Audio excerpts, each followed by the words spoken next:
Superstar Amitabh Bachchan ने क्यों मारा था रेखा को सरेआम थप्पड़, किस बात पर छिड़ी थी तीखी बहस। ये जानने के लिए वीडियो में अंत तक बने रहिए और चैनल को लाइक शेयर एंड सब्सक्राइब जरूर कीजिए। जब बॉलीवुड की प्रेम कहानियों की बात हो, उसमें रेखा और अमिताभ बच्चन की प्रेम कहानी का जिक्र ना हो तो उनकी प्रेम कहानी के जिक्र के बिना यह बात बिल्कुल ही अधूरी सी रह जाती है। हिंदी सिनेमा की यह जोड़ी अपनी केमिस्ट्री से दर्शकों के दिलों पर राज कर चुकी है, जिस वजह से यह जोड़ी काफी ज्यादा पॉपुलर थी। हमेशा ही दर्शक चाहते थे कि ऑन स्क्रीन ये हमेशा साथ ही दिखें। रेखा और अमिताभ बच्चन के रिश्ते और प्यार ने काफी ज्यादा सुर्खियां बटोरी। यह आज भी एक चर्चा का विषय बना रहता है। जब बॉलीवुड गलियारों में अमिताभ बच्चन और रेखा के प्यार के किस्से गूंजा करते थे। हालांकि दोनों ने कभी भी अपने रिश्ते को खुले तौर पर स्वीकार नहीं किया, लेकिन इनके बारे में काफी ज्यादा फेमस बातें होती रहती थीं। ये दोनों एक दूसरे के काफी ज्यादा करीब थे, जिस वजह से इन दोनों की केमिस्ट्री काफी ज्यादा पसंद की जाती। कहा जाता है दोनों के बीच काफी अच्छी केमिस्ट्री चल रही थी, दोनों के बीच प्यार भी संबंध काफी अच्छे चल रहे थे। लेकिन अचानक ऐसी क्या बात हुई कि दोनों के बीच अजीब सी कड़वाहट आ गई। इस घटना का हम जिक्र करने जा रहे हैं। उस घटना का जिक्र यासिर उस्मान की किताब द रेखा अनटोल्ड स्टोरी में किया गया है। इस किताब के अंदर रेखा के प्रोफेशनल और पर्सनल किस्से उजागर किए गए हैं। 80 के दशक में अमिताभ बच्चन लावारिस फिल्म की शूटिंग कर रहे थे। इस दौरान ईरानी डांसर नेली के साथ उनके जब रेखा को अमिताभ बच्चन और ईरानी डांसर नेली के रिश्ते के बारे में पता चला, तुरंत ही वह सेट पर जा पहुंची। उन्होंने तुरंत ही अमिताभ बच्चन से अफवाहों के बारे में कहा। उन्होंने कहा, क्या ये सच है जो मैं सुन रही हूँ? फिल्म की शूटिंग के दौरान दोनों के बीच काफी तीखी बहस हुई। तीखी बहस और लड़ाई को देखकर वहां मौजूद डायरेक्टर और निर्देशक काफी ज्यादा हैरान हो गए। इसके बाद अमिताभ बच्चन ने रेखा को जोरदार थप्पड़ मारा था, जिसकी वजह से रेखा काफी ज्यादा दुखी हो गई और वह तुरंत ही सेट से बाहर चली गई। वहां फिर वापस लौटकर भी नहीं आई। इस घटना के बाद दोनों के रिश्ते में खटास आ गई और वह दोनों एक दूसरे से दूर हो गए। बीच में ही इन दोनों की स्टोरी खत्म हो गई। अमिताभ ने अपने बच्चों और परिवार पर ध्यान दिया, वहीं रेखा ने कभी दोबारा शादी ही नहीं की। लेकिन इनडायरेक्टली रेखा ने कई बार बिग बी का नाम लेते हुए कहा है कि मैं जिस शख्स से प्यार करती हूँ उसे पा ना सकूं, लेकिन ये जरूरी नहीं है कि मैं उसके लिए किसी और को अपना लूं। हिंदी सिनेमा में जब भी लव ट्रायंगल की बात होती है तो रेखा, जया और अमिताभ बच्चन का जिक्र जरूर होता है। इन तीनों की लव स्टोरी का ट्रायंगल कुछ ऐसा रहा है जिसने काफी ज्यादा सुर्खियां बटोरी। अमिताभ बच्चन के प्यार के किस्से तो आज भी बॉलीवुड गलियारों में गूंजते रहते हैं। हालांकि बाद में अमिताभ बच्चन ने रेखा को जलाने के लिए जया बच्चन से शादी कर ली, लेकिन शादी के बाद भी वह रेखा के प्यार में ही गिरफ्त थे। फिल्म की शूटिंग के बहाने दोनों एक दूसरे के साथ काफी बातचीत किया करते थे और खूब समय एक दूसरे के साथ व्यतीत करते थे। एक बार कुछ ऐसा हुआ कि जया बच्चन ने रेखा को सरेआम थप्पड़ मार दिया। यहाँ तक कि डायरेक्टर और निर्देशकों के साथ साथ अमिताभ बच्चन भी ये सब देखते ही रह गए। हम आज आपको उस किस्से से जरूर रूबरू कराएंगे कि क्यों जया बच्चन ने रेखा को सबके सामने थप्पड़ जड़ दिया। यह घटना साल 1980 में आई फिल्म राम बलराम की शूटिंग के दौरान हुई थी। दरअसल तब अमिताभ बच्चन और जया बच्चन की शादी हो चुकी थी। जया बच्चन पूरी तरह से कोशिश करती थी कि उनके पति अमिताभ बच्चन और रेखा एक दूसरे से दूर ही रहें, वह एक दूसरे के साथ कोई भी फिल्म साइन न करें। लेकिन फिल्म निर्माताओं और निर्देशकों का यही मानना था कि ये जोड़ी काफी ज्यादा सुपरहिट है, इसीलिए वह फिल्म में इस जोड़ी को ही कास्ट करना काफी ज्यादा पसंद किया करते थे। Producer टीटो Tony Ram Balram movie में अमिताभ बच्चन और रेखा को कास्ट करना चाहते थे। जया बच्चन बिल्कुल भी नहीं चाहती थी कि अमिताभ बच्चन और रेखा एक दूसरे के साथ कोई भी फिल्म करें, लेकिन जब उन्होंने काफी प्रयास किया, जया बच्चन ने अमिताभ बच्चन के अपोजिट जीनत अमान को साइन करने के लिए कहा। लेकिन जब ये बात रेखा को पता चली तो उन्होंने सीधे ही टीटो टोनी से बात करने के बजाय विजय आनंद से बात की और उन्होंने कहा कि मुझे फिल्म से रिप्लेस मत करो, मुझे अमिताभ बच्चन के अपोजिट हीरोइन के रूप में साइन किया है आपने। रेखा ने विजय आनंद को किसी तरह मना लिया कि वह राम बलराम मूवी में अमिताभ बच्चन की ही हीरोइन रहेंगी। उस समय रेखा टॉप हीरोइनों में शुमार थी, भला विजय आनंद कैसे उनकी बात को टाल देते। उस समय रेखा टॉप हीरोइनों में शुमार थी, जिस वजह से उन्होंने टीटो और टोनी के सामने ऐसा ऑफर रख दिया जिसे वो मना ही नहीं कर पाए। रेखा ने कहा, मैं इस फिल्म में फ्री में काम करूंगी। जया बच्चन की एक न चली। जितना वो चाहती थी कि अमिताभ बच्चन से रेखा दूर रहे, पर ऐसा बिल्कुल भी संभव नहीं हो सका। जब रेखा ने इतना बड़ा ऑफर दे दिया, सभी डायरेक्टर और निर्देशक इस बात के लिए राजी हो गए कि रेखा ही इस फिल्म में अमिताभ बच्चन की हीरोइन रहे। लेकिन एक दिन शूटिंग के दौरान सेट पर पहुंच गई जया बच्चन। एक दूसरे को साथ में बात करता देखकर भन्ना गई जया बच्चन और आओ देखा ना ताओ रेखा को जड़ दिया था जोरदार तमाचा। सभी देखकर हैरान रह गए। इस बात से अमिताभ बच्चन के भी होश उड़ गए थे और वह काफी गुस्से में सेट से बाहर चले गए। फिर उसके बाद रेखा की एक हरकत ने सबके सामने रोने लगी थी जया बच्चन। तो ऐसा क्या हो गया था कि जया बच्चन सबके सामने रोने लगी थी रेखा की वजह से? 80 के दशक में हिंदी फिल्म इंडस्ट्री में फिल्मों के साथ सेलेब्स के अफेयर भी खूब सुर्खियों में रहते थे। अमिताभ और रेखा जया बच्चन के बारे में आज हम जो बात आपको बता रहे हैं उसे जानकर आप काफ़ी ज़्यादा चौंक जाएंगे। रेखा ने हमेशा से अमिताभ बच्चन के लिए अपने प्यार का इजहार किया है, मगर बिग बी ने कभी भी पब्लिकली ये स्वीकार नहीं किया था। एक बार रेखा ने कुछ ऐसी हरकत कर दी कि सबके सामने जया बच्चन की आंखों से आंसू छलक गए थे।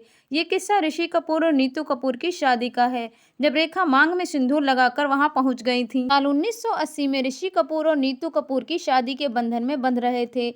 उनकी शादी के बारे में हर जगह खूब बातें हुई थी। फिल्म इंडस्ट्री में ज़्यादातर लोग शादी का हिस्सा बने थे। अमिताभ बच्चन की पत्नी भी जया बच्चन वहां पहुंची थी। साथ में जब रेखा की शादी में एंट्री हुई तो नीतू कपूर के साथ बैठी जया बच्चन के आंखों से आंसू छलक गए, क्योंकि शादी में रेखा व्हाइट साड़ी लाल बिंदी लगाकर पहुंची थी। उस समय जिस चीज़ का सबसे ज़्यादा हल्ला हुआ था वो उनकी मांग में भरा हुआ सिंदूर था। रेखा से कैमरा भी नहीं हट रहा था, सबकी नज़रें उन पर ही टिक गई थी। रिपोर्ट के मुताबिक आरके स्टूडियो के बगीचे वाले बीच में चली गई थी और वहीं उनकी नज़र बार बार अमिताभ बच्चन पर जा रही थी, जो निर्देशक मनमोहन देसाई से बात कर रहे थे। थोड़ी देर बाद रेखा अमिताभ के पास गईं और बातचीत शुरू कर दी। स्टारडस्ट मैगजीन की रिपोर्ट के मुताबिक अमिताभ और रेखा फॉर्मल बातें कर रहे थे, मगर जया ने काफ़ी देर तक धैर्य बनाए रखा। मगर कोशिश जब टूट गई तो उन्होंने अपना सिर झुकाना पड़ा और आंसू बहाने ही पड़े, क्योंकि जया बच्चन को हमेशा ही शक होता था कि अमिताभ बच्चन और रेखा का अफेयर आज भी चल रहा है। बाद में रेखा ने इस इंटरव्यू के बारे में बात की। उन्होंने कहा कि वो मंगलसूत्र और सिंदूर उनकी फिल्म की कॉस्ट्यूम का पार्ट थी। वो शूटिंग से सीधे शादी में चली गई और ये सब उतारना भूल गई थी। अमिताभ बच्चन, रेखा और जया बच्चन तीनों ने बॉलीवुड में एक युग की शुरुआत की। सालों तक उनके बारे में गपशप हुई। उनसे जुड़ी पुरानी कहानियां दशकों के बाद भी सुर्खियों में बनी रहती हैं। यह इंडस्ट्री की सबसे चर्चित घटनाओं में से एक थी। जहां अमिताभ बच्चन पहले से जया के साथ विवाहित थे, अफवाह थी कि वह अपनी पत्नी के साथ बिल्कुल भी खुश नहीं थे, जिस वजह से अफवाह उड़ी थी कि वह एक्ट्रेसेस रेखा को डेट कर रहे थे। हालांकि दोनों ने किसी की बात की पुष्टि नहीं की, लेकिन रेखा के साथ फिर से काम करने पर बिग बी के फैसले ने सभी की जिज्ञासा बढ़ा दी। हालांकि सालों बाद जया बच्चन ने इस सनसनीखेज ऑन स्क्रीन जोड़ी के अंत के पीछे का कारण बताया, जिसे सुनकर हर कोई दंग रह गया। जया को लगा कि रेखा और अमिताभ की ऑन स्क्रीन जोड़ी सनसनी पैदा कर देगी, इसीलिए उन्होंने अमिताभ और रेखा की जोड़ी को बैन कर दिया था। जया बच्चन ने साल 2008 में पीपल मैगजीन के साथ एक बातचीत में कहा था, अगर उनके पति अमिताभ बच्चन रेखा के साथ काम करने का फैसला करते हैं तो उन्हें कोई व्यक्तिगत समस्या नहीं होगी। हालांकि उन्हें लगा कि यह उनके लिए उचित नहीं होगा, क्योंकि इससे काम करने के साथ ध्यान हटाकर सनसनी पैदा होगी। उन्होंने कहा, मुझे क्यों बुरा लगना चाहिए, लेकिन मुझे लगता है कि यह सब ज्यादा सनसनी पैदा करेगा। जया ने कहा था कि उन्हें सार्वजनिक रूप से चल रही अटकलों के बारे में पता चला था। जया ने कहा कि उन पर अफवाहों के पीछे कोई सच्चाई नहीं होती है। वह रेखा के साथ होते हैं, अगर वह बाहर की बातें करें, परवाह करने लगेंगी तो उनके लिए कोई मुश्किल हो जाएगी। उन्होंने कहा, अगर कोई भी होता और वह वही कहता ना तो लोग उन्हें ऑन स्क्रीन जोड़ी के रूप में पसंद करते, और यह ठीक है। मीडिया ने उनकी हर हीरोइन के साथ जोड़ने की कोशिश की है। अगर मैंने इसे गंभीरता से लिया होता तो मेरी जिंदगी नरक बन जाती। हम बहुत सख्त इंसान हैं। रेखा और जया बच्चन बॉलीवुड की दिग्गज अभिनेत्रियों में से एक हैं। दोनों ने अपने करियर में तमाम शानदार फिल्में की हैं, अपनी दमदार अदाकारी का लोहा मनवाया है। वहीं दोनों की काफ़ी आलीशान जिंदगी जीती हैं। लेकिन क्या आप जानते हैं कि रेखा और जया बच्चन में कौन ज़्यादा अमीर है? दोनों की नेटवर्थ कितनी है? बॉलीवुड की एवरग्रीन एक्ट्रेसेस का टैग रेखा को मिला है। दिग्गज अभिनेत्री की खूबसूरती और अभिनय का हर कोई दीवाना है। उन्होंने 200 से ज़्यादा फिल्मों में काम किया है। हालांकि अब वह फिल्मों में एक्टिव नहीं हैं, लेकिन अपनी खूबसूरती और नज़ाकत से वह आज भी लोगों के दिलों पर राज करती हैं। नेटवर्थ के मामले में कई हसीनाओं को मात देती हैं रेखा आज भी। बता दें कि रेखा साल 2012 से 18 तक राज्यसभा सदस्य भी सांसद रह चुकी हैं। अगर बात की जाए रेखा की नेटवर्थ की, तो लाइफस्टाइल एशिया की रिपोर्ट के अनुसार उनके पास लगभग 332 करोड़ रुपए की संपत्ति है। मीडिया रिपोर्ट्स के अनुसार रेखा मुंबई में बसेरा नाम के एक बंगले में रहती हैं, जिसकी अनुमानित कीमत 100 करोड़ रुपए बताई जाती है। रिपोर्ट्स में यह भी बताया जाता है कि प्रति फिल्म से वह 13 से 14 करोड़ रुपए की चार्ज करती हैं। रेखा की हैदराबाद और मुंबई में कई प्रॉपर्टीज हैं, जिसको वह रेंट पर देकर काफ़ी अच्छी कमाई कर लेती हैं। वे किसी इन्वेस्टमेंट या स्टोर ओपनिंग करने के लिए मोटी फीस चार्ज करती हैं। बता दें कि जया बच्चन ने अपने चुनावी हलफनामे में व्यक्तिगत रूप से 1.63 करोड़ की संपत्ति की घोषित की थी। बिजनेस टुडे की रिपोर्ट के मुताबिक अमिताभ बच्चन की व्यक्तिगत कुल संपत्ति 273.74 करोड़ रुपए बताई जाती है। वहीं अमिताभ और जया बच्चन की घोषित संपत्ति लगभग 1578 करोड़ रुपए बताई जाती है। हलफनामे में इस बात का खुलासा है कि जया का बैंक बैलेंस 10.11 करोड़ रुपए बताया जाता है। जया बच्चन के पास 9 लाख रुपए की गाड़ियां हैं। जी हां, जया बच्चन के पास 40 करोड़ रुपए की ज्वेलरी भी है। जया ने एक थप्पड़ में उतार दिया था रेखा के सिर से आशिकी का भूत, तिलमिला गए थे अमिताभ बच्चन। सबके सामने जया ने रेखा को थप्पड़ मार दिया था, नहीं कर पाए थे कुछ भी अमिताभ बच्चन। बॉलीवुड एक्ट्रेसेस एक समय पर अमिताभ बच्चन संग अफेयर के खूब ज्यादा चर्चे रहे हैं। मीडिया रिपोर्ट्स के मुताबिक अमिताभ बच्चन और रेखा का अफेयर शादी के बाद भी चला था। इसको लेकर जया बच्चन काफी ज्यादा नाराज थी। एक दफा ये नाराजगी इतनी ज्यादा बढ़ गई थी कि अमिताभ ने रेखा को जया के सामने इग्नोर कर दिया था और रेखा ने इस बात को काफ़ी ज़्यादा सीरियसली ले लिया था, जिस वजह से उनकी पत्नी जया बच्चन काफ़ी ज़्यादा भड़क गई थी। अमिताभ के सामने ही रेखा को ज़ोरदार थप्पड़ मार दिया था जया बच्चन ने, लेकिन इतना होने के बाद भी अमिताभ बच्चन कुछ नहीं कर पाए। बॉलीवुड एक्ट्रेसेस रेखा और जया बच्चन एक समय पर काफ़ी अच्छी दोस्त हुआ करती थी। वह काफ़ी समय एक दूसरे के साथ स्पेंड करती थी।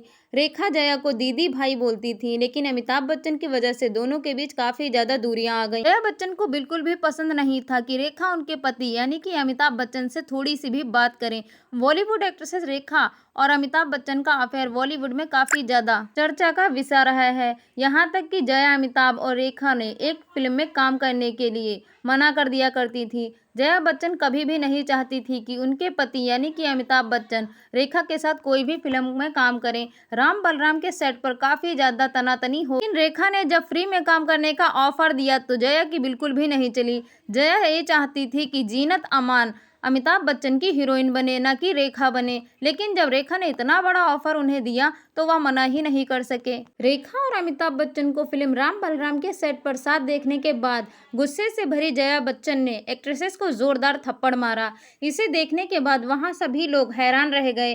गुस्से में सेट से निकल गए थे अमिताभ बच्चन।